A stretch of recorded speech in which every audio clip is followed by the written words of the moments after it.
va? Ouais, c'est notre première websam tous les deux. Oui, c'est la preuve. Ouais, c'est la première. Ça va bien depuis notre interview qu'on avait faite ensemble en toute intimité? Bah écoute, ça va, hein, on continue. La petite routine, ça va. Bon, moi je profite de l'été pour prendre des nouvelles des people que j'aime bien, donc forcément je prends de tes nouvelles, Marie. À tout de suite!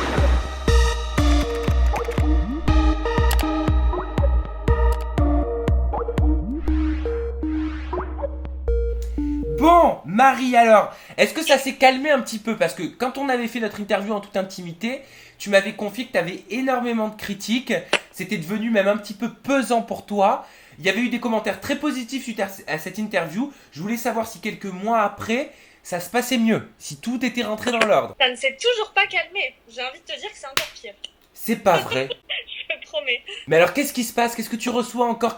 C'est quoi les Euh, problèmes? Pourtant t'as posté des photos. Quand on te ouais, disait t'as fait de la chirurgie, on t'accusait d'être pleine de chirurgie. T'as eh posté tes oui, photos enfants, t'as tout prouvé. Et malgré ça, tu te fais encore emmerder. eh oui, j'ai une nouvelle famille. On a inventé une nouvelle famille. Donc j'ai comme frère les Bogdanov. Et D'accord. voilà. Et comme papa, le père des Kardashians. Ah, Caitlyn Voilà. Jenner, c'est nouveau ça. Eh oui, voilà. Eh bah dis donc, mais ça te blesse, ça te touche tous ces commentaires ou pas? C'est pas que ça me blesse, c'est que ça me saoule en fait. C'est saoulant, c'est saoulant en fait. Je sais pas quel intérêt ont les gens en fait de faire ça, mais voilà, enfin, je sais pas. Je mets des photos, alors c'est sûr, hein, c'est la Miss France, hein, mais la Miss Univers, elle met des photos d'elle naturelle, elle a des éloges et des compliments pas possibles. Je mets une photo de moi sans maquillage. Oh mon dieu, on dirait la mère le père des Kardashians. La sœur des Bogdanov. Mon dieu, les injections, faut arrêter. Non mais regarde son visage, elle est méconnaissable. T'es dégueulasse. Oh quelle horreur. Enfin bon, j'aimerais bien voir la tête des gens qui disent ça en fait, juste qu'on rigole 5 minutes. Mais ça doit être saoulant quand même de se dire qu'on fait pas de chirurgie esthétique, on fait pas de piqûre, et pourtant continuellement tous les jours on te dit que t'es refaite de partout. Bah, en fait, tu vois, je passe mon temps tous les jours à travailler, mais selon les gens, tous les jours, je suis chez le chirurgien esthétique, en fait. Tous Hmm. les jours. C'est ça. En fait, à chaque fois que je remets une nouvelle photo, non, mais arrête la chirurgie, ouais, regarde ton visage. Bon, après, il y a eu des trucs un petit peu positifs. On m'a comparé à Lana Del Rey, c'est ça, et à Vita. Bon, Vita, ça faisait déjà un moment. Ça, à la limite, c'est plutôt positif, mais c'est très rare. Ça reste très rare, en fait. En fait, ce que tu veux dire, c'est que les commentaires positifs, t'en as très rarement. J'en ai beaucoup moins que des commentaires négatifs. Mais comment Effectivement. t'expliques ça? Jalousie? Peut-être. Ouais. Je sais pas. T'as changé de look aussi, t'as changé de style. J'ai complètement changé de style, voilà. Enfin, je suis quand même un peu loin de la télé-réalité et du style télé-réalité entre guillemets. En fait, moi, j'ai une passion pour les sneakers, à savoir les baskets, et je développe ma collection de baskets et effectivement, j'affiche mon nouveau look sur les réseaux sociaux, tout simplement parce que j'ai envie de le partager avec mes followers et avec mes abonnés. Ça me fait plaisir en fait. Voilà, j'arrive à choper des paires introuvables et forcément, j'ai envie de le partager avec les gens parce qu'il peut y avoir des personnes que ça passionne également et enfin voilà, j'ai envie de faire partager aux gens mon nouveau look où je peux trouver où je peux me styler ou enfin mes shops favoris ouais mes bons plans en fait. Et même quand tu partages ton nouveau look, moi j'ai vu que les gens t'attaquaient. Ah ouais, alors, ouais, parce que je mets à chaque fois une petite citation. J'aime bien les citations. Moi, je suis très dans la philosophie, dans les auteurs. Enfin, j'aime beaucoup. Et en fait, une fois, notamment, j'avais mis que le style permettait de montrer qui on était sans s'exprimer. Et en gros, le premier commentaire, ça a été, alors parle. Bon, ça encore, à la limite, c'était pas trop méchant. Mais après, ça a été, ouais, t'es juste un copier-coller de toutes les filles de télé-réalité. Déjà, avant de marquer ça, faudra avoir un style. Enfin, voilà, j'en prends plein. Enfin, voilà, enfin, oui, effectivement, j'ai le style de toutes les filles de télé-réalité. C'est sûr, quand je chope mes trucs, quand je chope des fringues introuvables et que, ouais, j'ai le même style que les filles de télé-réalité. Je vais pas dénigrer les filles de télé-réalité, pas du tout. Mais si ils font référence au côté pétasse, parce que c'est ça, on me l'a dit, hein, au côté pétasse, à quel moment je mets une mini-jupe, à quel moment je monte mes seins, qu'on m'explique. Il paraît que même ta maman se prend des insultes, et ça pour le coup c'est plutôt... Enfin c'est pas évident pour toi, parce que quand c'est sa maman qui est touchée alors qu'elle a rien demandé, forcément ça fait mal. Hein. On a envoyé des messages à ma mère en lui demandant ce que ça lui faisait d'avoir une fille travelo. Alors il faut savoir que quand on m'insulte moi et quand on me dit que je suis moche, on insulte mes parents. Parce que c'est mes parents qui m'ont fait, forcément je ressemble à mes parents. Donc c'est une insulte dirigée vers mes parents. Seulement ma mère elle rigole pas, moi je dis rien. Mais ma mère elle fouine. Et c'est pas pareil derrière. Qui c'est qui t'a alarmé de ça? C'est ta maman qui te l'a dit? C'est ma mère qui me l'a dit, ouais. Et mes parents sont pas du genre à se laisser faire en fait. Et ça peut aller loin par contre. Moi je laisse filer. Parce que maintenant ça fait 6 ans que je suis dans le milieu. J'en ai eu dans tous les sens. J'ai d'autres choses à faire dans ma vie que de me fatiguer à attaquer ces gens-là. Mais ma mère, on ne touche pas à moi, quoi. On touche Ouais. pas à moi. Pourquoi ta mère, elle a réagi comment? Ma mère a très mal réagi. Ma mère a très mal réagi. Je vais pas rentrer dans les détails, mais tout de suite, elle essaye de s'intéresser à qui est la personne et à ce que fait la personne, et ça peut aller loin, quoi. C'est-à-dire, ça peut aller loin. Bah, ma mère pourrait en toucher 2 mots à l'avocat ou des choses comme ça. Elle ferait pas de mal, forcément, parce qu'on Oui. n'est pas élevé comme ça. Et ma mère ne se mettrait pas dans la merde, entre guillemets. Mais voilà, on a un très bon avocat, c'est vrai. Et puis, plus d'une fois, mon avocat m'a dit que je pouvais avoir recours à des actions en justice par rapport à ce genre d'insultes. Bah, Et pour le coller pas, quoi. Parce que ça peut aller très loin. C'est de la diffamation, des insultes, on n'a pas le droit, quoi. C'est interdit par la loi. Donc, derrière un ordinateur, c'est facile. Parce qu'il y a un certain nombre de faux comptes. Hein. Quand je reçois des insultes d'une nana qui a zéro publication, je comprends que c'est des faux comptes. Il faut savoir que même grâce à des faux comptes, on peut retrouver des personnes. Mais ça, enfin, à l'heure actuelle, le problème, c'est qu'il n'y a plus de valeur. Les gens ne croient plus en rien. Donc, ils se permettent de tout faire parce qu'ils ne se disent pas que potentiellement, ils pourraient être punis par quelqu'un. Donc, voilà, maintenant, c'est la grande mode. Hein. On insulte pour, je sais pas, pour se rassurer peut-être, pour améliorer sa vie, pour se distraire. Et Je pourquoi sais pas. t'as pas porté plainte? Pourquoi t'es pas allé plus loin comme ta mère te le conseillait? Bah, disons que j'ai déjà une vie assez chargée et qu'en fait, c'est accorder de l'importance à des personnes qui en valent pas la peine, à mon sens. Ça l'a blessé ta mère? Ça l'a touché? Ça a touché ma mère qu'on puisse m'insulter, ouais, parce que ma mère sait qui je suis, ma mère connaît mes valeurs, c'est enfin, toute objectivité pour ma mère, enfin, même si c'est ma mère, elle reste objective là-dessus, et pour elle, je suis quelqu'un d'exceptionnel, quelqu'un de profondément gentil, de généreux, une jolie fille. Donc pour elle, c'est juste pas possible qu'une personne comme moi se fasse insulter, en fait. Elle comprend pas. Et elle comprend d'autant moins que je n'ai jamais donné une image de moi à la télé qui pouvait être comparable à une pétasse. Alors quand on m'envoie des commentaires en disant qu'on m'a vu me faire baiser à la télé, que je suis un gros tapin, j'étais avec mon mec à la télé. On te dit que t'es un gros tapin? Et qu'on m'a vu me faire baiser à la télé. Ouais, le gros tapin de télé-réalité retourne tapiner dans Secret Story. Ah bon, j'ai tapiné. Je suis célibataire depuis 1 an, personne m'a touché depuis 1 an. Mais à part ça, je suis un gros tapin. Et tu réponds à ces gens-là? Je bloque, je supprime. Je réponds pas. Et ça te touche pas? Bah, si, ça fait quelque chose, mais je vais pas aller me justifier, en fait. Je vais pas aller me justifier, puisque de toute façon, ces gens-là sont persuadés de leur truc. Ils sont totalement dans leur truc, et d'après ce qu'ils marquent, ils en savent encore plus que moi. Sur moi, ça faudra quelqu'un. La personne m'a dit, fais attention, j'en sais plus sur toi que tu ne peux l'imaginer. Ah bon, mais qu'est-ce que tu sais sur moi? Vas-y, déballe, parce que moi, j'ai rien à me reprocher. Ouais, mais c'est surtout que t'as rien fait pour être qualifié de tapin. Absolument rien fait pour qu'on me compare et qu'on me qualifie de... Non, absolument rien. À part avoir défendu l'amour que je pouvais avoir pour mon mec dans ma saison de Secret. Et au travail, comment ça se passe? Parce que contrairement à ce que beaucoup peuvent penser, bah écoute, tu travailles toujours en tant qu'infirmière libérale à ton compte, hein. Et en fait, bah, au travail, c'est un petit peu pareil. Hein. J'ai l'impression que les gens, quand me voient ou ils me rencontrent, bah, ils ont des dollars dans les yeux, en fait. Là, je suis la bonne poire pour tout le monde. J'ai rencontré des nanas qui, d'entrée, vont essayer de trouver la faille chez moi pour me poursuivre en justice. Alors attends, parce que moi j'ai entendu dire qu'apparemment tu avais mis une annonce pour engager des infirmières et que ça s'est mal passé par la suite. Oui, j'ai mis plusieurs annonces parce que j'ai des difficultés. J'ai beaucoup de difficultés à trouver des infirmières qui tiennent la route. Hein. C'est malheureux à dire. Mais bon, bah voilà, c'est comme dans tous les milieux. Hein. Les gens veulent gagner beaucoup d'argent sans travailler énormément. Et ils veulent faire un peu comme ils veulent. Et surtout, ils n'ont pas envie de se faire diriger par une nana de 30 ans. Je pense que ça dérange beaucoup des femmes de 45 ans de se faire diriger par une nana de 30 ans. Bon. Et en plus, c'est un milieu de femmes. Donc, un milieu de femmes, on sait très bien que c'est assez particulier. Mais voilà, à chaque fois que je veux faire des reproches sur le travail, par exemple, parce que je suis très carrée, moi, au niveau travail, il y a des horaires à respecter, il y a des soins à respecter, on a des responsabilités, on a des patients entre les mains, quoi, des êtres humains. C'est pas rien, quoi. Donc, moi, je demande juste à ce que le travail soit respecté. Mais quand je fais des reproches aux personnes, que je leur demande de se recadrer, eh bien, elles vont me faire des reproches sur ma vie. Elles vont me juger en me disant qu'en gros, je restais bloquée dans la télé-réalité, que j'ai pas pris assez de claques dans ma gueule, dans ma vie. Qu'est-ce qu'elles savent de ma vie? Et puis, tout de suite, c'est si j'ai 2 jours pour les payer, c'est oh, tu es malhonnête, je vais t'attaquer en justice. Tout ça pourquoi? Parce qu'on sait effectivement que j'ai gagné une certaine somme d'argent à Secret, que je gagne bien ma vie, puisque je travaille tous les jours, donc forcément je gagne bien ma vie.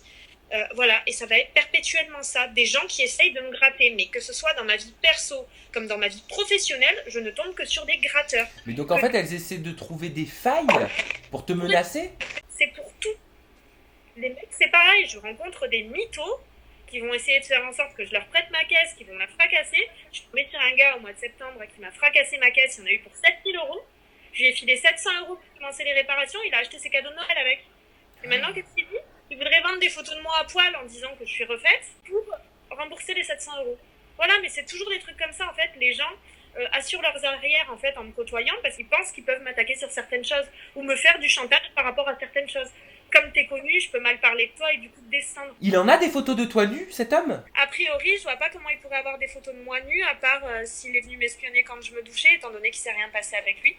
Mais bon, on sait jamais, moi, la nuit, quand je dors, là, je sais pas. Bah quand même, tu fermes la porte de chez toi. Mais non, mais quand même, c'est un garçon avec lequel je suis sortie, avec lequel j'ai eu un flirt. D'accord. Et donc tu le soupçonnes d'avoir, à ton insu, pris des photos ou des vidéos? Je sais pas, c'est les menaces qu'il m'a faites, en tout cas. Après, je suis rassurée dans le sens où je me dis, je ne vois pas comment il aurait pu avoir des photos de moi à poil. Mais malgré tout, il y a toujours le point d'interrogation, on sait pas, en fait. Je sais pas. Mais comment ça se fait que tu tombes toujours sur des personnes comme ça? J'en sais rien, c'est pas marqué sur leur front.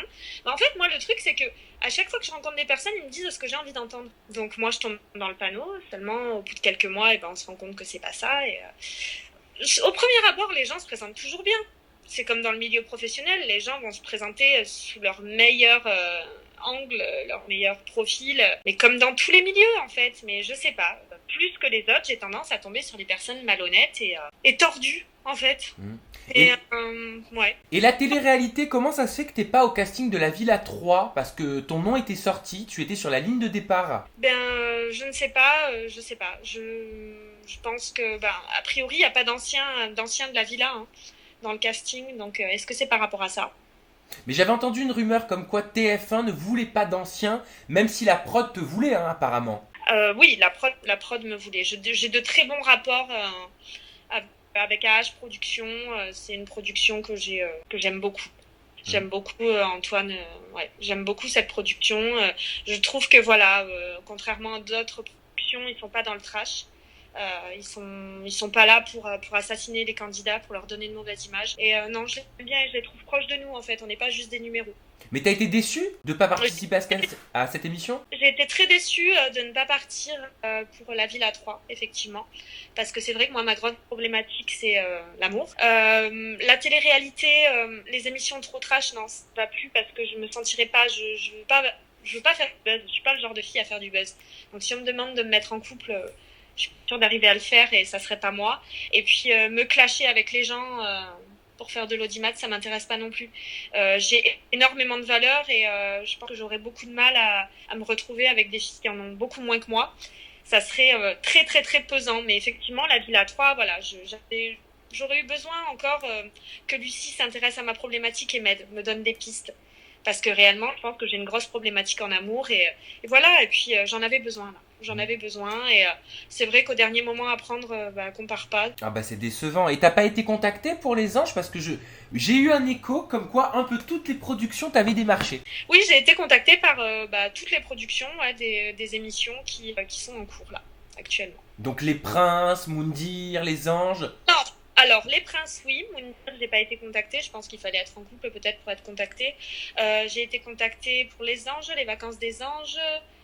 J'ai été contactée par ces productions. Ouais. Et enfin, je veux dire, ils ont pas de grief contre toi, par exemple, la prod des anges, vu que t'avais quand même, t'avais balancé pas mal de choses que t'avais sur le cœur, qui s'étaient passées. J'ai balancé pas mal de choses que j'avais sur le cœur. Maintenant, on a eu l'occasion de rediscuter ensemble. Ah. Effectivement, tout le monde est revenu sur ce qu'il avait un petit peu fait. On en a beaucoup discuté et on s'est dit que le mieux, c'était de repartir sur des bonnes bases. Donc moi, je pars du principe que le pardon, il faut l'accorder aux gens. Donc je suis une personne qui pardonne assez facilement parce que je te l'ai déjà dit, je suis très croyante et Dieu pardonne, donc j'estime que moi aussi je dois pardonner. Donc voilà, je pardonne et je suis prête à donner d'autres chances aux gens. Mais alors si tu pardonnes et que tu étais prête à donner une autre chance, pourquoi t'as pas accepté le tournage des vacances des anges ou des anges? Finalement, on s'est rencontrés, je crois qu'il y a eu un couac au niveau pour me contacter. Apparemment, je sais pas ce qui s'est passé, mais bon, en gros, quand j'ai repris contact avec le casteur, il m'a dit on a un souci avec ton numéro, on a essayé de te joindre, il n'y avait pas moyen de te joindre. Donc j'en sais pas plus, et puis de toute façon, par rapport à mon cabinet, ça aurait pas été possible que je parte. Et les princes de l'amour, enfin les princesses, ça aurait été sympa ça. Les princesses, j'ai pas été retenue. Ah zut, tu sais pourquoi ils t'ont expliqué? Il y a toujours des gens mieux, je pense. Oh non, je pense pas que ce soit mieux. C'est qu'il y a des profils, peut-être qu'ils cherchaient un profil en particulier. Peut-être. peut-être. Mais t'aurais aimé ça? C'est une émission qui concerne l'amour. Donc effectivement, à partir du moment où ça m'aide à rencontrer des gens et à résoudre ma problématique affective, pourquoi pas? Toi, t'adores les émissions d'amour. Moi, j'aime les émissions d'amour parce que je suis une grande sentimentale. Et parce que je crois effectivement en l'amour, je crois en le coup de foudre et je me dis que oui, je pourrais rencontrer. Bah, en fait, ils cherchent des personnes dans tous les coins de la France. Moi, avec mon travail, j'ai pas l'occasion de rencontrer des gens parce que je suis toujours au boulot. Donc là, je me dis voilà, c'est un casting géant pour trouver des mecs qui correspondent à ce qui me plaît. Donc pourquoi je trouverais pas la bonne personne? Bon, après, je suis aussi sur mes gardes parce que je sais très bien qu'il y a des gars qui vont vouloir participer à ça pour faire aussi le buzz. Mais je me dis qu'il peut bien y avoir quelqu'un de sincère au milieu. Qu'est-ce qui va se passer pour toi à la rentrée de septembre? Niveau télévisuel ou pas? Bah, j'ai des propositions pour le mois de septembre, mais je peux pas en dire plus. D'accord. On en reparlera au moment opportun. On en reparlera au moment opportun, oui, voilà. Mais j'ai des propositions. Après, voilà, moi, je me suis vraiment lancée dans une espèce de blog, mais via Instagram, où vraiment, je partage mon look. Et j'ai vraiment envie de continuer là-dessus. Après, j'ai pas envie de démolir ce que je suis en train de faire de ce côté-là, en commettant des erreurs au niveau de mes choix d'émission. Pourquoi t'as l'impression que c'est pas compatible, blogueuse et télé-réalité? J'ai l'impression que c'est pas compatible avec mon image, ce que je suis en fait. À savoir une fille qui a des valeurs, qui est posée, voilà. Et aujourd'hui, à mon âge, c'est ce que j'ai envie de montrer de moi. J'ai envie de montrer un petit... Enfin, voilà, les gens qui forcément me suivent et s'identifient à moi vont avoir envie de suivre mes valeurs. Et c'est ça qui m'intéresse, en fait. Que ces personnes-là retrouvent des vraies valeurs, en fait. Et envie de revenir à des choses plus simples. Mais bien sûr, bah écoute, moi je te souhaite que ça cartonne, que ça fonctionne. Rappelle-nous ton Instagram, tiens. Mon Instagram, bonne question. Tu le connais pas, mais écoute, y a pas de problème, je vais le trouver en direct parce que je te cache pas que je ne connais pas tous vos Instagram par cœur. Alors en tapant normalement Marie Garet, je devrais pouvoir te retrouver et en effet, ton Instagram c'est Marie-Garet off avec 2 F. Avec 2 F, voilà. C'est ça. C'est bien, on est bien ça, c'est bien ça. Hein. Voilà, c'est bien ça. Bon bah voilà, bon bah écoute Marie, j'étais ravie de prendre de tes nouvelles. Moi aussi. Je te souhaite un bon été, c'est toujours agréable de papoter ensemble et on se revoit à la rentrée Oui. pour que tu partages avec nous tes nouveaux projets, d'accord? D'accord, merci. Gros bisous, merci à tous, bye bye, profitez bien.